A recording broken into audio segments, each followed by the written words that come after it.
Every human life is a negotiation between what we understand and what we pretend to understand, between the world we see and the world we sense, between the story we tell others and the story we whisper to ourselves when no one is listening. The mirror of all realms is not a window into history. It is a window into the mind, the place where truth, illusion, memory, fear, and instinct collide in silence. And silence is where influence begins.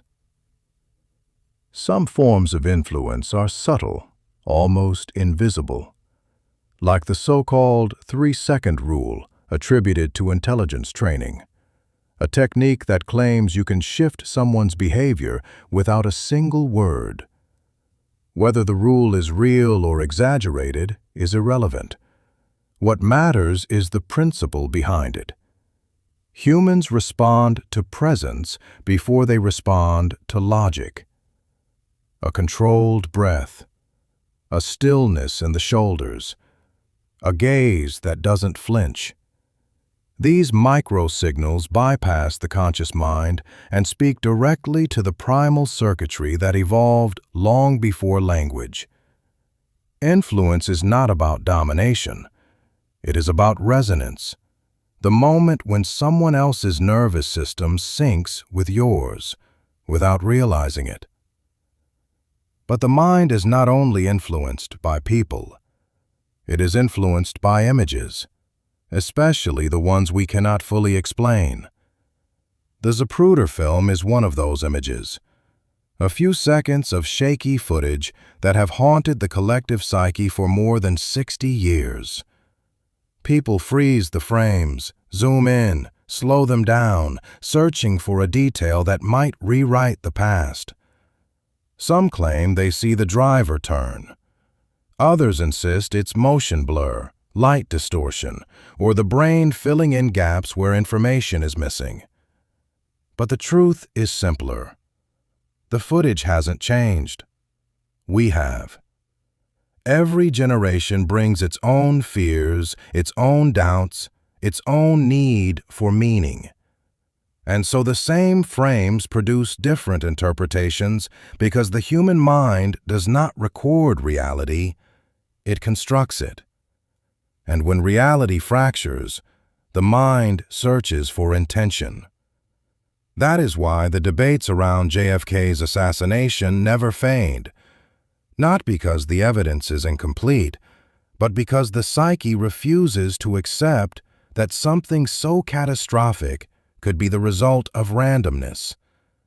So it reaches for patterns, for motives, for shadows behind the curtain. Some point to political figures like Lyndon Johnson. Some reject the idea entirely. But beneath the arguments lies a deeper truth. Humans are not afraid of darkness. They are afraid of meaninglessness.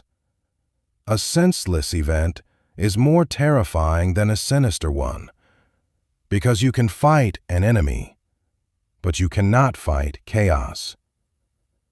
And yet, there are moments in history when chaos is met with something stronger, a human being who refuses to break.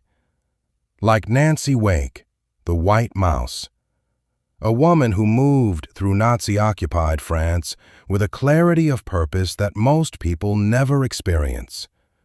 She was hunted across borders, interrogated for days, tortured, and yet she gave nothing. Not one name, not one weakness, not one fracture in her resolve. She crossed the Pyrenees on foot. She cycled 500 kilometers through Nazi checkpoints to restore lost radio codes. She commanded 7,000 resistance fighters. She parachuted back into danger by choice. Her story is not about war. It is about the architecture of the human spirit, the part of us that remains untouched even when the world tries to crush it, the part that refuses to submit even when logic says it should, the part that chooses conviction over survival. And that is the paradox at the heart of the mind. We are creatures who can be influenced by a glance, a rumor, a blurred frame of film, yet capable of defying entire regimes when something inside us refuses to bend. 4 stories, 4 different realms, but one truth. The real battlefield is perception. The real weapon is belief. And the real mirror, the one that shows who we truly are, is the moment we confront the forces reeing to shape us. The mirror of all realms is not about answers. It is about awareness. The awareness that every influence, every narrative, every unexplained moment is an invitation to look inward and ask, what part of this is the world? And what part of this is me? You be the judge. If you're awake, you already know what comes next. Support the movement. Show where you stand. Your voice carries further than you think.